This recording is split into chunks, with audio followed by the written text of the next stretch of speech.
নমস্কার বন্ধুরা, আমার চ্যানেলে সবাইকে স্বাগত। আশা করছি আপনারা সবাই ভালো আছেন, আমিও খুব ভালো আছি। তো আজকে আমি করছি টমেটোর চাটনি, আর সেই রেসিপিটাই আপনাদের সাথে আমি শেয়ার করছি।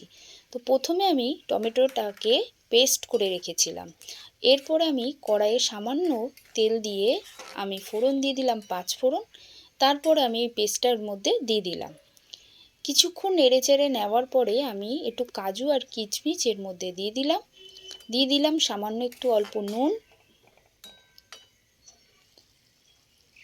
এরপর আবার কিছুক্ষণ নেড়েচেড়ে নেওয়ার পরে দিয়ে দিলাম সামান্য একটু মিষ্টি।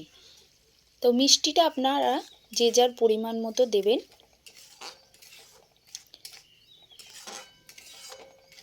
তো মিষ্টিটা দেওয়ার পরে আমি একটু নাড়াচাড়া করে নিচ্ছি।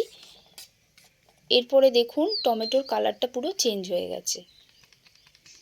তো বলতে গেলে আমার টমেটোর চাটনিটা প্রায় রেডি হয়ে গেছে।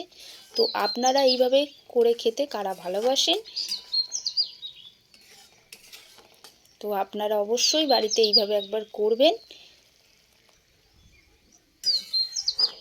তো আজকে ছিল এই রেসিপিটাই। যদি আপনাদের ভালো লেগে থাকে তো প্লিজ একটা লাইক করে দেবেন, আর আমার পাশে থাকতে কিন্তু ভুলবেন না।